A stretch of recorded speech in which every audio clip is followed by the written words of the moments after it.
अस्सलाम वालेकुम। तो हम प्रीवियस लेक्चर में FSc part 2 full book chemistry जो है वो इंट्रोडक्शन कर चुके हैं। हमने उसको 3 पोर्शन में डिवाइड किया था, जिसमें फर्स्ट 6 चैप्टर जो थे वो इनऑर्गेनिक केमिस्ट्री के थे और जो नेक्स्ट 10 चैप्टर हैं वो ऑर्गेनिक केमिस्ट्री के हैं। उसमें से हमने एक जो था इंडस्ट्रियल केमिस्ट्री का चैप्टर वो सेपरेटली डिस्कस किया था। और आज जो है हम फर्स्ट पोर्शन इनऑर्गेनिक केमिस्ट्री का जो है वो स्टार्ट करने जा रहे हैं। ये नहीं समझना कि एक रट्टा सिस्टम है, हमें रिएक्शंस की समझ नहीं आती। मैं टोटली कंसेप्ट्स के साथ आपको समझाऊंगा और एक एक पॉइंट को जो बुक पे लिखा हुआ है उसे हम कंप्लीटली डिस्कस करेंगे। और अगर आप फुली फोकस के साथ इस लेक्चर को सुनेंगे और कॉपी पेंसिल लेके नोट करेंगे तो यकीन करिए आपकी साथ साथ एमकैट ई-कैट की भी तैयारी होगी, क्योंकि हमने एक एक पॉइंट को डिस्कस करना है। चलिए स्टार्ट करते हैं फर्स्ट चैप्टर, जिसका नाम है जी periodic classification of elements and their periodicity. ठीक है, तो इसको स्टार्ट करने से पहले एक दो क्वेश्चन है जो मैंने आपसे पूछने हैं। वो ये कि अगर आप कभी स्टेशनरी शॉप पे गए हैं, स्टूडेंट्स हैं यकीनन जाते होंगे, जब आप स्टेशनरी शॉप पे जाते हो आप शॉप वाले को कहते हो कि मुझे नोटबुक दे दें, पेंसिल्स दे दें, रजिस्टर दे दें, या कुछ हेल्पिंग बुक्स आप लेने जाते हैं तो वो मांगते हैं तो वो फौरन से ला के आपको दे देता है। क्यों? उसने अरेंज किया हुआ है उनको ऐसे कि उसे पता है कि अगर मैं फलां जगह पे जाऊंगा तो मुझे रिक्वायर्ड चीज जो है वो मिल जाएगी। ठीक है, तो इसलिए उसने क्या किया हुआ है कि उनको ग्रुप्स में रखा हुआ है कि नोटबुक एक तरफ रखी हुई है, रजिस्टर एक तरफ, पेंसिल्स वगैरह एक तरफ, हेल्पिंग बुक एक तरफ रखी हुई है। मतलब उसे जो है उनको जानने के लिए जो है आसानी हो रही है।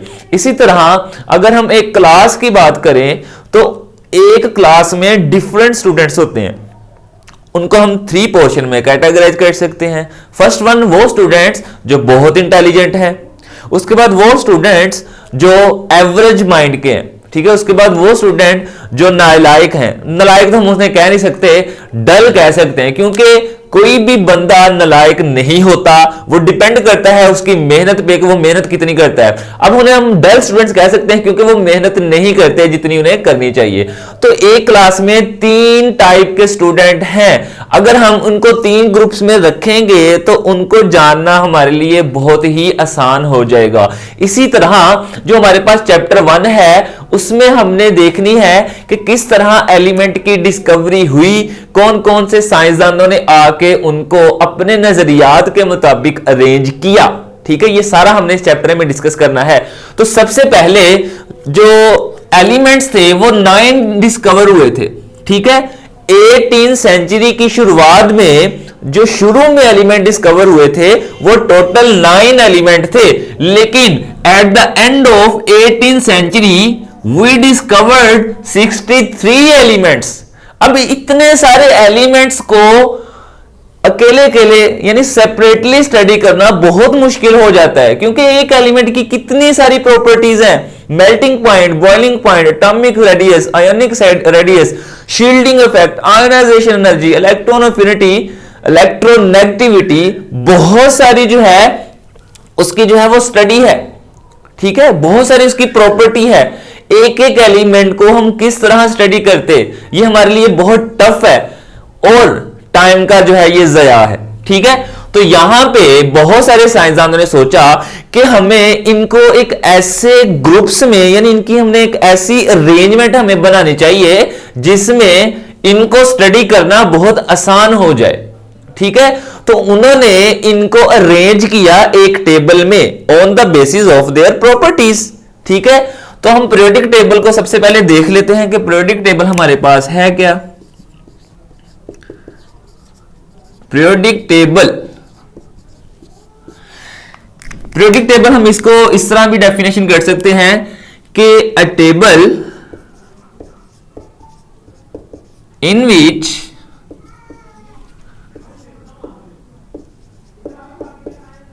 Similar elements are placed in the same group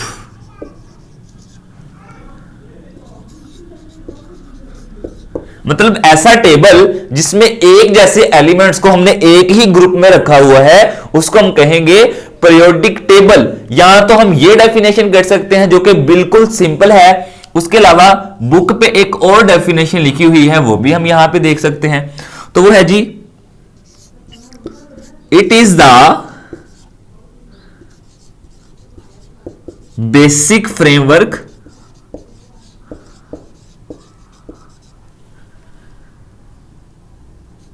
to study the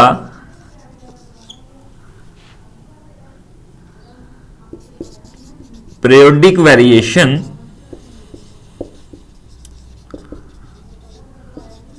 of physical and chemical behavior of elements और देयर कंपाउंड्स। ठीक है, तो जिनको लगता है कि ये बहुत स्लो है तो उनके लिए अगर आप अपनी राइट साइड पे देखें तो 3 डॉट्स बने हुए हैं, उसको क्लिक करें और वहां पे देखें जो मेरी पढ़ाने की स्पीड है या इस वीडियो की स्पीड है वो नॉर्मल है, तो आप अपने मुताबिक उसे सेट कर सकते हैं। ठीक है, स्पीड में भी आप उसे देख सकते हैं। तो यहां पे ये हमारे पास जो सेकंड डेफिनेशन है ये एक हमारे पास एक बेसिक फ्रेमवर्क है जिसमें हमने एलिमेंट्स की फिजिकल और केमिकल बिहेवियर और उनके कंपाउंड की फिजिकल और केमिकल बिहेवियर को स्टडी करना होता है। तो ये हमारे पास 2 डेफिनेशंस हैं, चॉइस इज योर, जो आपको इजी लगती है आप इसे आसान तरीके से जो है वो याद कर सकते हैं। उसके बाद हम हिस्टोरिकल बैकग्राउंड की तरफ जाते हैं कि कौन कौन से साइंसदान आए और उन्होंने अपने अपने लॉज जो है वो पेश किए। ठीक है, तो सबसे पहले हमारे पास है जी हिस्टोरिकल बैकग्राउंड।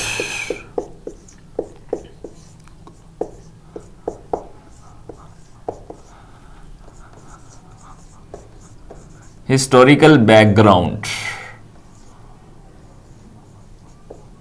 ठीक है जी। इसमें हमारे पास जो सबसे पहले साइंसदान आए थे, हमारे लिए बड़ी एजाज की बात है, वो मुस्लिम थे। अल राजी, मुस्लिम केमिस्ट अल राजी थे। ठीक है, जो अरब से ताल्लुक रखते थे, अरब मुमालिक से। ठीक है जी, इन्होंने अपना जो लॉ दिया था वो on the basis of physical and chemical properties था। तो हम कह सकते हैं they arranged elements on the basis of physical and chemical properties. ठीक है, इन्होंने एलिमेंट्स को अरेंज किया था on the basis of physical and chemical properties. ठीक है जी, अब यहां पे एक बात निकल आई थी कि अगर हम एलिमेंट्स को on the basis of physical and chemical properties की बुनियाद पे अरेंज करें तो हमारे लिए इनको अरेंज करना बहुत आसान हो जाएगा। तो इसी बात को लेकर दूसरे साइंसदानों जो उन्होंने अपने अपने नजरियात जो थे वो पेश किए।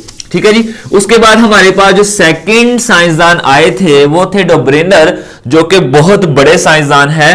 उन्होंने अपना एक लॉ ऑफ ट्राइएड पेश किया था।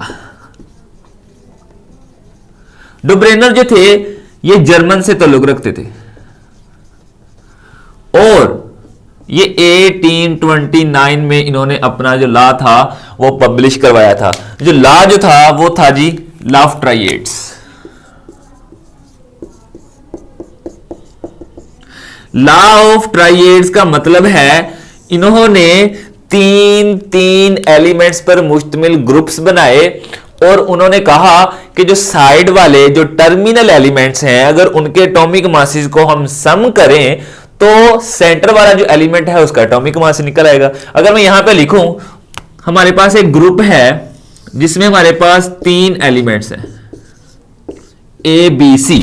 सपोज करें, वैसे एलिमेंट्स तो नहीं है, मैंने वैसे सिंबल लिखे हैं समझाने के लिए कि हमारे पास ये जो एक ग्रुप है ये 3 एलिमेंट्स पर मुश्तमिल है, तो हम कह सकते हैं the atomic mass of B is equal to the sum of atomic mass of A plus atomic mass of C divided by 2।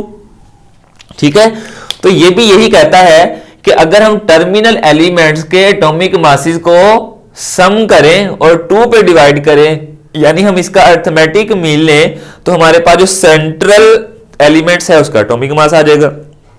तो यहां पे अगर हम इसकी डेफिनेशन लिखें तो हम कह सकते हैं the atomic mass of central या in triads the atomic mass of central element is the arithmetic mean of other two।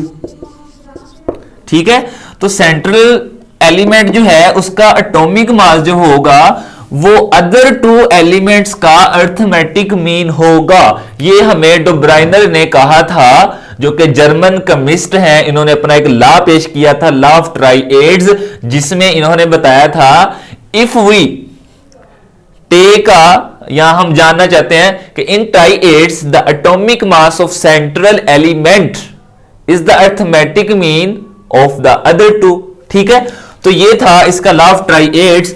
तो उसके बाद हम कुछ एग्जांपल्स देख लेते हैं। अगर हम लिथियम लें जी, उसके बाद हमारे पास सोडियम है और पोटाशियम है, ये एक 3 ग्रुप पर एलिमेंट अपना ग्रुप बना हुआ है, 3 एलिमेंट पर मुश्तमिल हमारे पास ये ग्रुप बना हुआ है। ठीक है, तो इसका जो एटॉमिक मास है वो 7 है।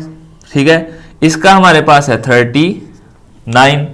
ठीक है, उसके बाद अगर हम इनका अर्थमेटिक मीन लें, जो सेंट्रल अपना टर्मिनल एलिमेंट्स हैं हमारे पास, अगर हम उनका अर्थमेटिक मीन लें तो हमारे पास क्या आ जाएगा, 7 + 39/2 इज इक्वल टू कितना आ जाता है जी, 46/2। तो हमारे पास आ जाता है 23। तो 23 हमारे पास किसका एटॉमिक मास है जी, सेंट्रल एलिमेंट का। ठीक है, जो कि लॉ ऑफ ट्राइएड्स है। ठीक है, इसी तरह अगर हम एक और एग्जांपल ले लें, ठीक है, एक और एग्जांपल ले लेते हैं हमारे पास, वो हमारे पास है जी कैल्शियम, स्ट्रोंशियम एंड बेरियम, जो कि ग्रुप 2 से इनका ताल्लुक है। ये ग्रुप 1 से हैं जिन्हें हम अल्कली मेटल कहते हैं। ठीक है, और ये ग्रुप 2 के हैं जिनके हम अल्कलाइन अर्थ मेटल कहते हैं। इसका जो एटॉमिक मास है कैल्शियम का वो 40 है। ठीक है, इसी तरह जो इसका एटॉमिक मास है वो 139 है। ठीक है, इसी तरह जो इसका एटॉमिक मास है वो ऑलमोस्ट जो है एक्सपेरिमेंटली प्रूव है वो 88 है। लेकिन जब हमने इनका अर्थमेटिक मीन लिया तो हमारे पास है 40 + 139/2, तो हमारे पास ये बन गया कितना जी, 179/2, जो अप्रोक्सीमेटली हमारे पास बनता है 89.5। हमारे पास बनता है अप्रोक्सीमेटली 89.5, जो कि करीब करीब है। ठीक है, तो ये था लॉ ऑफ ट्राइएड्स। अगर आप देखते हैं तो हम एक और एग्जांपल ले लेते हैं यहां पे।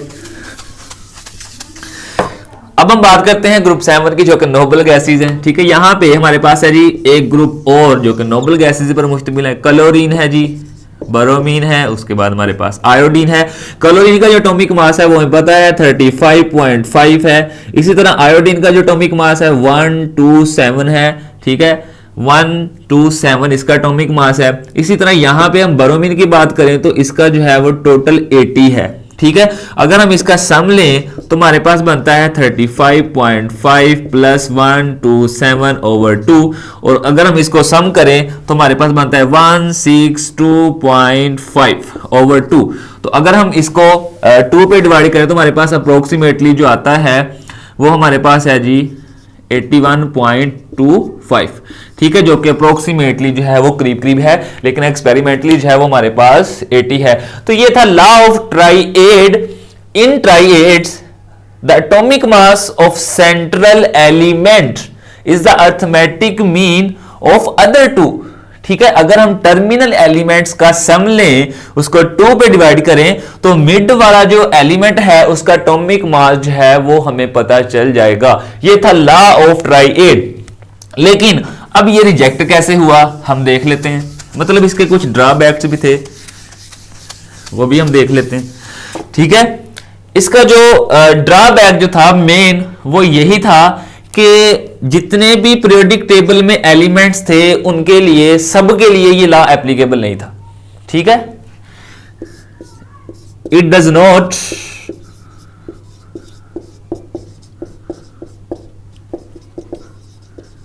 Applicable for all non elements. मतलब जितने भी तब तक के एलिमेंट जिसे हम 63 कह रहे हैं, वो सब के लिए इसका जो लॉ था वो एप्लीकेबल नहीं था। ठीक है, अब दूसरा इसका जो ड्रॉबैक ये था, इन द सेम ग्रुप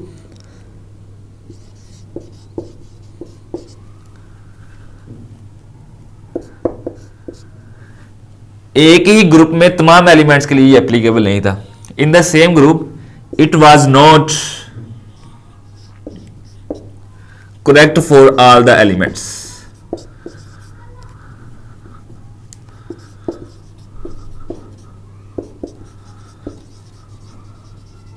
जैसे इस बात को प्रूव करते हैं हम, ये हमारे पास ग्रुप 7 है ना, इससे पहले हमारे पास क्या आता है, फ्लोरीन आता है।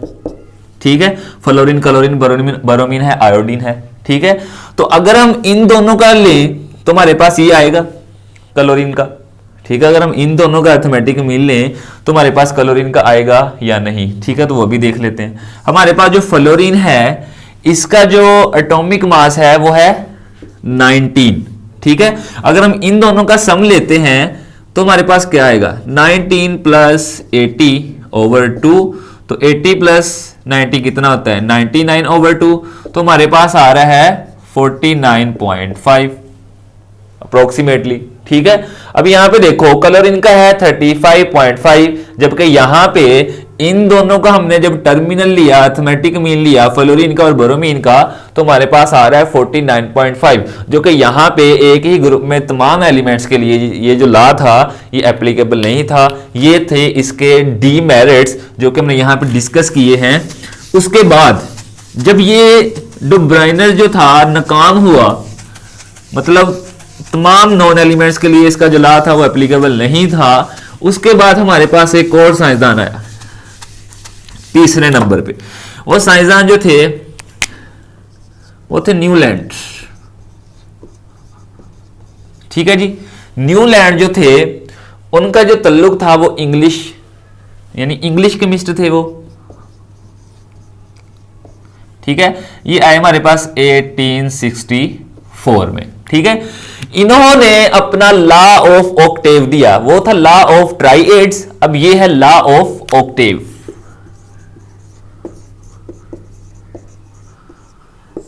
ऑक्टेव जो है वर्ड ऑक्टा से निकला है, जिसका मतलब है 8। यानी उन्होंने 3-3 एलिमेंट्स पर मुश्तमिल ग्रुप्स बनाए थे, इन्होंने 8-8 एलिमेंट्स पर मुश्तमिल ग्रुप्स बनाए। ठीक है, और इन्होंने भी वही बात की जो उन्होंने की एटॉमिक मास के मुतालिक। ठीक है जी, इन्होंने कहा था कि if we arrange all the elements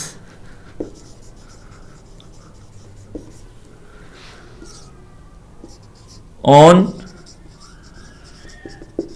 ascending order of their atomic masses,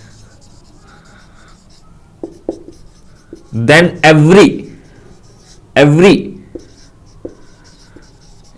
eighth element,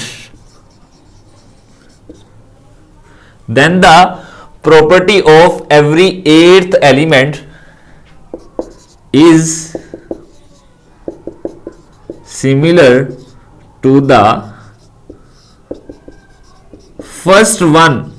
ठीक है, तो यहां पे इन्होंने कहा था कि अगर हम एलिमेंट्स को उनके बढ़ते हुए एटॉमिक मासेस की बुनियाद पे अरेंज करें तो हर एलिमेंट की जो खसूसियात होगी वो 8 एलिमेंट्स के बाद अगला जो नया एलिमेंट्स आएगा उसकी भी सेम हो जाएगी। ठीक है, if we arrange all the elements on ascending order, ascending की जगह हम इंक्रीजिंग लिख सकते हैं, on increasing order of their atomic masses, then the property of every 8th element, ठीक है, यहां पे हम लिख सकते हैं then the properties of every 8th element is similar to the first one। ठीक है, तो ये डेफिनेशन है हमारी। इसके बाद हम इसको देख लेते हैं कि यहां पे हमारे पास जो है लिथियम है, मतलब पीरियड 2 है हमारे पास, लिथियम है, बेरिलियम है, boron, carbon, nitrogen, oxygen, fluorine, sodium, magnesium है, उसके बाद हमारे पास aluminium, silicon, sulphur, phosphorus, chlorine, उसके बाद हमारे पास होता है पोटाशियम, कैल्शियम। ठीक है, ये हमारे पास है कि ये पीरियड 2 है, ये पीरियड 3 है, ये पीरियड 4 है हमारे पास। इसी तरह हमारे पास ये ग्रुप है, ग्रुप 1 2 3 4 5 6 एंड 7।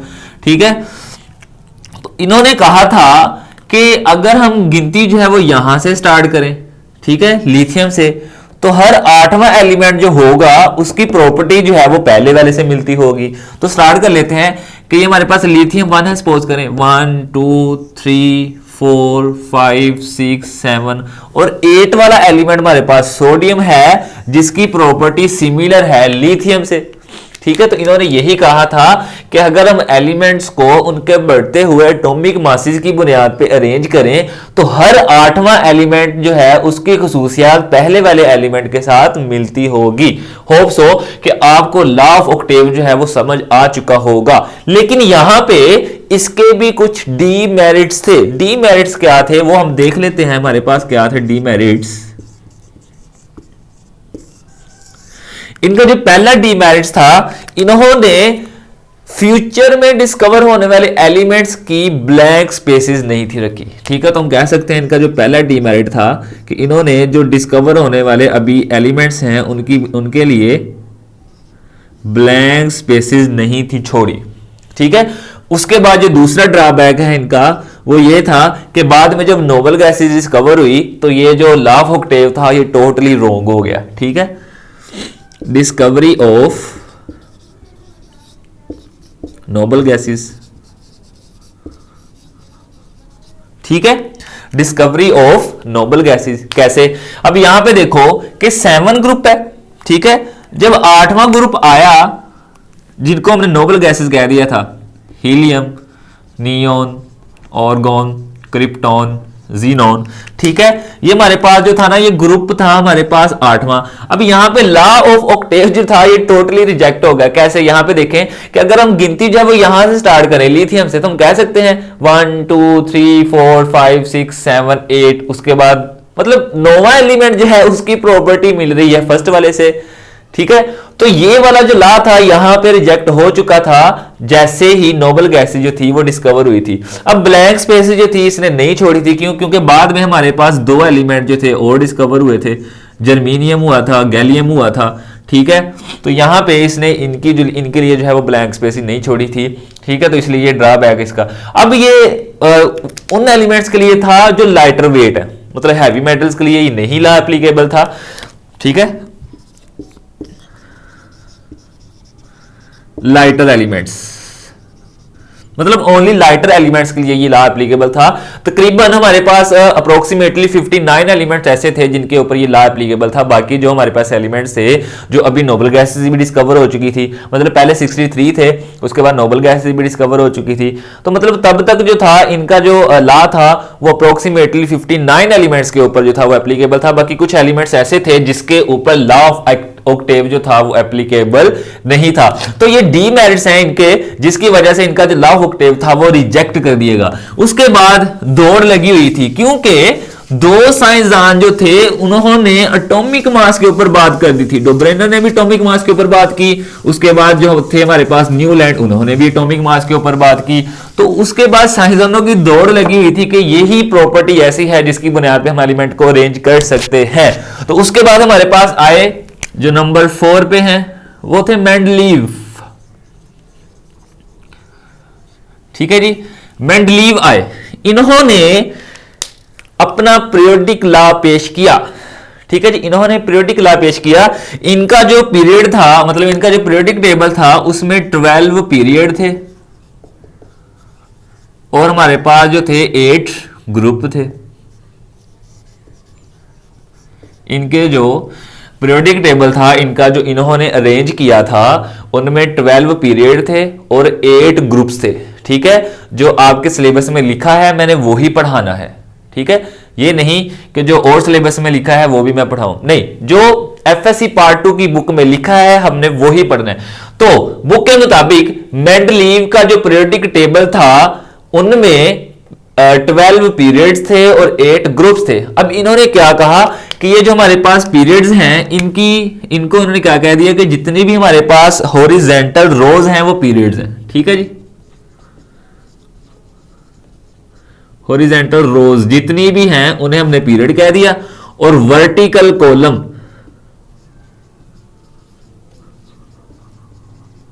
जितने भी वर्टिकल कॉलम थे उसको इन्होंने कह दिया groups.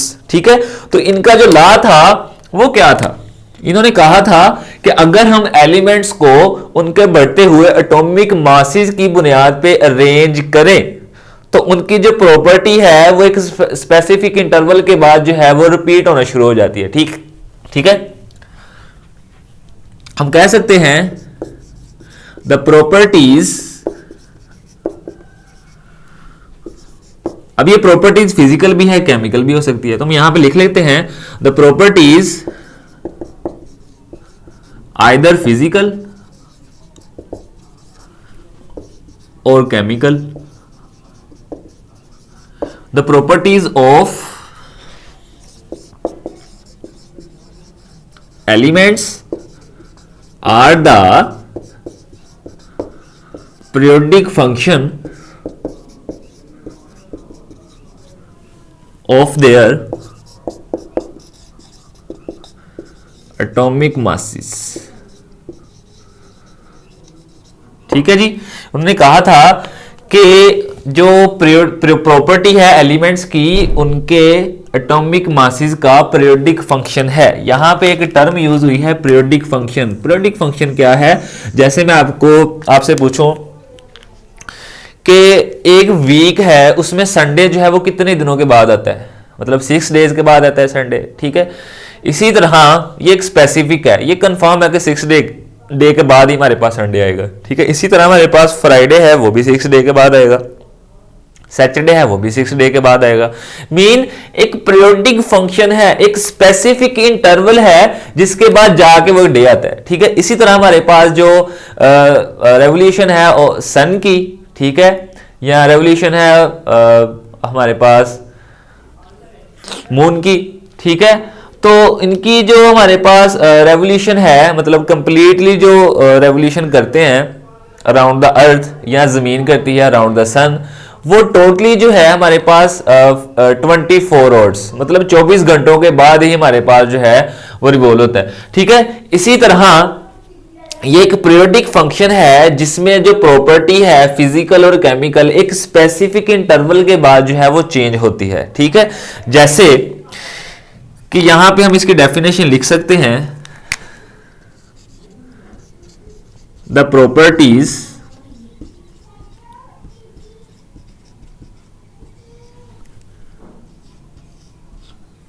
Which repeats after a certain interval. ये एलिमेंट्स हम कहने लगा था कि एलिमेंट जो है वो हम बाद में हम जस्ट हम पीरियोडिक फंक्शन की डेफिनेशन करेंगे क्योंकि ये सबके लिए डेफिनेशन हो जाएगी। The properties which repeats after a certain या रेगुलर इंटरवल मतलब ऐसी प्रॉपर्टी जो एक खास लम्हे के बाद दोहराई जाती है, एक रेगुलर इंटरवल के बाद दोहराई जाती है, उसे हम कहते हैं पीरियोडिक फंक्शन। तो पीरियोडिक फंक्शन जो है मजीद मैं आपको बता देता हूं कि क्या है। जैसे मैंने अभी एग्जांपल दी थी आपको कि हमारे पास है जी लिथियम है, बेरिलियम है, boron, carbon, nitrogen, oxygen, fluorine है, ठीक है। उसके बाद हमारे पास आ गया था सोडियम, मैग्नीशियम, एल्यूमिनियम, ठीक है, सिलिकॉन, फास्फोरस, सल्फर, क्लोरीन, ठीक है। इसी तरह हमारे पास आ गया था पोटाशियम, कैल्शियम, ठीक है। अब यहां पे देखो कि प्रॉपर्टी जो है वो ग्रेजुअली इंक्रीज होती है या ग्रेजुअली डिक्रीज होती है। यहां पे अगर हम बात करें एटॉमिक साइज की, तो एटॉमिक साइज जो है वो एक स्पेसिफिक इंटरवल के बाद इनकी, यहां पे देखो कि ये जो एटॉमिक साइज है इसका और है और ये इसका और है, मतलब या तो फिक्स होता है कि इतना ही इंक्रीज होना है, ठीक है, या ग्रेजुअली डिक्रीज होता है। जहां पे देखो एटॉमिक साइज है वो ग्रेजुअली डिक्रीज हो रहा है अलोंग द पीरियड, ठीक है। इसी तरह एटॉमिक साइज है ऊपर नीचे बढ़ता है। इसी तरह हमारे पास इलेक्ट्रॉन एक्टिविटी है, आयोनाइजेशन एनर्जी है, वो भी जो है या तो फिक्सली इंक्रीज होती है या फिक्सली डिक्रीज होती है या ग्रेजुअली इंक्रीज होती है या ग्रेजुअली डिक्रीज होती है। इसे हम कहते हैं पीरियोडिक फंक्शन, जो एक स्पेसिफिक इंटरवल के बाद जो है वो दोहराई जाती है, ठीक है। तो उसके बाद जो मेंडलीव था, इसने इसके भी जो पीरियोडिक टेबल था इसका, उसमें भी कुछ मेरिट्स थे, डी मेरिट्स थे। इसका जो पहला मेरिट्स था वो ये था कि इसने ब्लैंक स्पेसेस जो थी वो एलिमेंट्स की छोड़ दी थी। जो इसका मेरिट्स था पहला कि इसने जो एलिमेंट्स थे जो डिस्कवर नहीं हुए थे उनके लिए ब्लैंक स्पेसेस जो थी इसने रख ली थी, ठीक है। इसका जो पहला मेरिट्स था वो ये था कि उसने जो जितने भी एलिमेंट डिस्कवर हुए थे उनकी ब्लैंक स्पेसेस जो थी इन्होंने रख ली थी। दूसरा इनका मेरिट था ये था कि इन्होंने बहुत सारे एलिमेंट्स की जो पोजीशन थी ना वो करेक्ट की थी, करेक्ट ऑफ एटॉमिक मासेस। मतलब बहुत सारे एलिमेंट्स ऐसे थे जिनके एटॉमिक मासेस को इन्होंने क्या किया था, करेक्ट किया था। जैसे अभी मैं आपको एग्जांपल दूं कि हमारे पास पीरियड 2 है, उसका लिथियम ग्रुप 1 है, ठीक है। इसका हमारे पास जो एटॉमिक साइज है, अपना एटॉमिक मास है वो राउंड अबाउट हमारे पास 7 है, ठीक है। उसके बाद हमारे पास 2, 3, 4, उसके बाद हमारे पास यहाँ पे कार्बन आता है, यहाँ पे बेरिलियम है, ठीक है। तो बेरिलियम का तब जो एटॉमिक मास था वो 13 पॉइंट समथिंग था, ठीक है। और कार्बन का हमारे पास 12 था। हालांकि बेरिलियम को आना चाहिए कार्बन के बाद, ठीक है, लेकिन बाद में जब एक्सपेरिमेंटली प्रूव हुआ तो तकरीबन इसका जो एटॉमिक मास था वो था 9, ठीक है, जो कि करेक्ट था। तो इस तरह जो था इन्होंने बहुत सारे एलिमेंट्स के एटॉमिक मास भी जो थे वो करेक्ट किए थे। ये थे इनके मेरिट्स, ठीक है। अब बात कर लेते हैं डी मेरिट्स की। हमारे पास ये हमारे पास जो है डी मेरिट्स। सबसे पहला जो डी मेरिट्स है हमारे पास वो ये है कि इन्होंने एटम के स्ट्रक्चर को एक्सप्लेन नहीं किया था, ठीक है जी। It does not explain the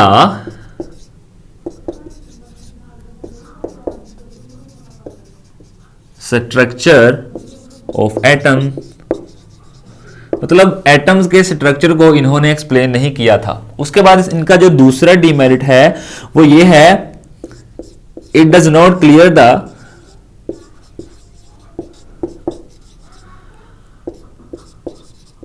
position of isotope.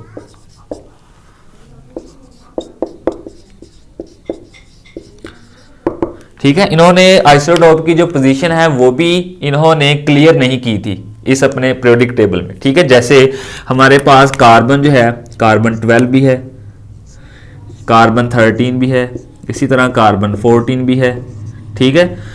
होना ये चाहिए था कि जो कार्बन 12 है ये ग्रुप 4 में है, इसे ग्रुप 5 में होना चाहिए on the basis of atomic mass, इसे ग्रुप 6 में होना चाहिए, लेकिन ऐसा नहीं था। इनकी जो एग्जैक्ट पोजीशन थी वो नहीं थी मिल रही, ठीक है। उसके बाद हमारे पास जो तीसरा डीमेरिट है वो ये है कि इनके पीरियोडिक टेबल में बहुत सारे ऐसे एलिमेंट्स थे जिनकी पोजीशन जो थी वो करेक्ट नहीं थी, ठीक है। जैसे हमारे पास पोटाशियम और आर्गन है, इनकी भी पोजीशन एग्जैक्ट नहीं थी। इसी तरह हमारे पास कोबाल्ट है, ठीक है, और हमारे पास जो है निकल एंड कोबाल्ट है, ठीक है। इनकी भी जो पोजीशन थी वो एग्जैक्ट नहीं थी, ठीक है। कैसे एग्जैक्ट नहीं थी, यहां पे देखें कि हमारे पास जो निकल का एटॉमिक मास है वो है 58.71, ठीक है। इसी तरह कोबाल्ट का जो एटॉमिक मास है वो है 58.93। तो हुआ ये कि कोबाल्ट को इन्होंने पहले रखा हुआ था जिनका एटॉमिक मास अप्रोक्सीमेटली ज्यादा है, ठीक है, और निकल को इन्होंने बाद में रखा हुआ है जिनका एटॉमिक मास अप्रोक्सीमेटली कम है। होना ये चाहिए था कि निकल पहले आता और कोबाल्ट बाद में आता, क्योंकि इनका अप्रोक्सीमेटली एटॉमिक मास जो था ज्यादा था। तो ये इनका जो था वो डीमेरिट था। इन्होंने बहुत सारे एलिमेंट्स की जो पोजीशन थी वो भी जो थी वो करेक्ट नहीं थी इनके पीरियोडिक टेबल में, ठीक है।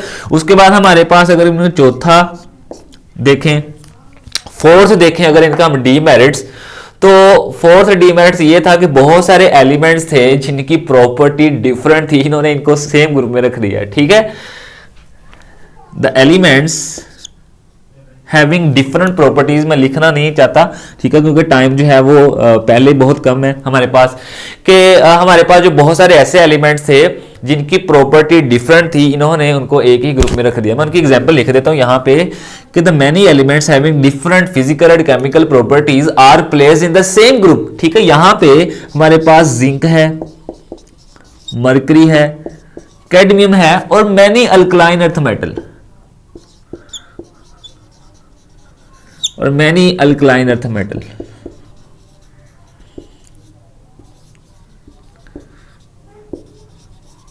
जिन्हें हम ग्रुप 2 के एलिमेंट्स कहते हैं, ठीक है। बहुत सारे ऐसे एलिमेंट्स थे जिनकी प्रॉपर्टी डिफरेंट थी, लेकिन इन्होंने क्या किया था, उनको एक ही ग्रुप में रख दिया था, ठीक है। लास्ट वन हमारे पास इनका जो ड्रॉबैक है, सबसे बड़ा जो ड्रॉबैक है वो ये है कि इन्होंने पोजीशन ऑफ हाइड्रोजन जो थी वो अगेंस्ट द पीरियोडिक लॉ थी, ठीक है। हम लिख सकते हैं position of lanthanide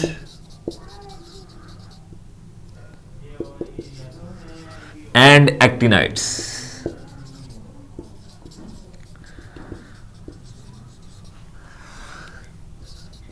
are against the periodic law, ठीक है। मतलब इनकी जो पोजीशन थी लैंथेनाइड की और एक्टिनाइड की जो पोजीशन थी वो अगेंस्ट द पीरियोडिक लॉ थी, ठीक है। अब यहाँ पे हमारे पास जो हाइड्रोजन की पोजीशन है वो तो अभी तक मसला बना हुआ, वो हम बाद में डिस्कस करेंगे कि इनका जो ड्रॉबैक ये भी था कि हाइड्रोजन की जो पोजीशन थी ना वो भी इन्होंने करेक्ट जो थी वो नहीं बताई थी, ठीक है। उसके बाद हमारे पास आ जाता है इसको मॉडिफाई करने के लिए एच मोजले, जो अभी हम डिस्कस कर लेते हैं। तो यहाँ पे ये ड्रॉबैक मैं लिखे रहने देता हूँ क्योंकि ये सारे के सारे ड्रॉबैक जो थे वो एच मोजले ने जो थे वो करेक्ट किए थे, वो यहाँ पे हम थोड़ा सा डिस्कस कर लेते हैं। अब इनका जो पीरियोडिक लॉ था वो था on the basis of atomic masses. अब जैसे ही एच मोजले आए, ये हमारे पास फिफ्थ साइंसदान है, ठीक है। एच मोजले आए जी 1913 में। एच मोजले ने अपना जो पीरियोडिक टेबल था वो on the basis of atomic number रखा। क्यों? जैसे ही एटॉमिक नंबर डिस्कवर हुआ तो देखा गया कि एटॉमिक नंबर ही ऐसी प्रॉपर्टी है जिसकी बुनियाद पे हम तमाम के तमाम एलिमेंट्स को एक पीरियोडिक टेबल में अरेंज कर सकते हैं, ठीक है। तो यहां पे हम कह सकते हैं इनकी डेफिनेशन जो है वो ये है कि the properties of elements are the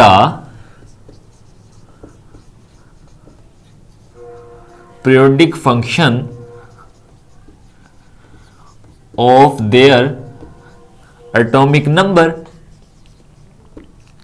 ठीक है जी। उनका था एटॉमिक मास मेंडलीव का, अब यहां पे है एटॉमिक नंबर, ठीक है। तो यहां पे जैसे ही इन्होंने एलिमेंट्स को on the basis of atomic number arrange किया कि तमाम के तमाम जो डीमेरिट्स थे मेंडलीव के वो करेक्ट हो गए थे, ठीक है। इन्होंने पोजीशन अपना स्ट्रक्चर को भी एक्सप्लेन किया है, क्योंकि जब हम एच मोजले का 9th क्लास में आपने पढ़ा होगा चैप्टर 5, ठीक है, उसमें आपने पढ़ा होगा डिस्कवरी ऑफ एक्स रेज, तो डिस्कवरी ऑफ एक्सरेज में भी एच मोजले का जो है वो बहुत बड़ा किरदार है। ठीक है जी, उन्होंने 38 एलिमेंट्स को जो था एज अ टारगेट मेटल रख के जो है वो एक्सरेज प्रोड्यूस करवाई थी, जिसकी बुनियाद पे बहुत सारे रेयर अर्थ एलिमेंट्स जो थे वो भी डिस्कवर हुए थे। उनके एटॉमिक मास जो थे, जैसे हमारे पास यहाँ पे पोटाशियम टू ऑर्गन है एंड निकल कोबाल्ट है, इनकी भी जो थी एग्जैक्ट पोजीशन इन्होंने ही फाइंड आउट करवाई थी। ठीक है, उसके बाद हमारे पास जो एग्जैक्ट पोजीशन है लैंथानाइड और एक्टिनाइड्स की, वो भी इन्होंने जो थी वो करेक्ट करवाई। ठीक है, उसके बाद हमारे पास ये जो हमारे पास फोर्थ डीमेरिट है जिंक, मरकरी, कैडमियम जो है और बहुत सारे अल्कलाइन अर्थ मेटल्स जो कि मेंडलीव ने एक ही ग्रुप में रख दिए थे, इन्होंने बाद में उनको 2 सब ग्रुप में रखा। हमारे पास एक ग्रुप था 2A और हमारे पास दूसरा ग्रुप है 2B। ठीक है, मतलब पूरे पीरियोडिक टेबल में इनको 2 सब ग्रुप्स में रख दिया गया, A और B। ए ग्रुप में हमारे पास जो जितने भी अल्कलाइन अर्थ मेटल थे, जिसमें हमने कहा था कि ये हमारे पास है जी ब्रिलियम है, मैग्नीशियम, कैल्शियम, स्ट्रोंशियम, बेरियम और रेडियम। ठीक है, ये हमारे पास बहुत सारे अल्कलाइन अर्थ मेटल्स हैं। उसके बाद हमारे पास जो ये वाले हमारे पास जिंक, मरकरी, कैडमियम थे, इनको ग्रुप 2B में रख दिया गया। ठीक है जी, जिंक भी यहाँ पे आ गया, मरकरी भी यहाँ पे आ गया और कैडमियम भी यहाँ पे आ गया। ठीक है, तो इस तरह जो था on the basis of atomic number बहुत सारे डिफरेंट प्रॉपर्टी रखने वाली एलिमेंट जो कि मेंडलीव ने एक ही ग्रुप में रख दिए थे, उनको सब ग्रुप्स में रखा गया। तो इस तरह जो था कि एच मोजले ने बहुत सारा जो था उनको मॉडिफाई किया। तो मेंडलीव का जो लॉ था उसे हम पीरियोडिक लॉ कहते हैं, लेकिन जो एच मोजले का लॉ है उसे हम कहते हैं मॉडर्न पीरियोडिक लॉ। ठीक है जी, तो नेक्स्ट हमारा जो लेक्चर है, जो कि इंशाल्लाह हम नेक्स्ट लेक्चर में उसे देखेंगे, वो है जी मॉडर्न पीरियोडिक लॉ, जिसमें हमने पीरियोडिक टेबल को कंप्लीटली डिस्क्राइब करना है कि उसके कितने ग्रुप्स हैं, मतलब कितने उनके ब्लॉक्स हैं, S-P-D-F, कौन कौन से ग्रुप्स को क्या क्या नेम दिए हैं, कौन कौन से पीरियड्स को क्या कहते हैं, मतलब प्रॉपर्टी जो है वो सारी हमने कंप्लीटली नेक्स्ट लेक्चर में डिस्कस करनी है। तो इंशाल्लाह हम बहुत अच्छे से पढ़ेंगे, लेकिन सिर्फ एक बात माइंड में रखिएगा कि जब मैं पढ़ा रहा होता हूँ आपने रजिस्टर ले लेना है, पेंसिल ले लेनी है, एक एक बात जो मैं अल्फाज मुंह से निकाल रहा हूँ उसे नोट करते जाएं, आपके नोट्स बनते जाएंगे और जब आप अपने हाथों से नोट्स बनाएंगे वो आपको भूलेंगे नहीं। तो साथ रहिएगा, दुआ में याद रखिएगा। अल्लाह हाफ़िज़।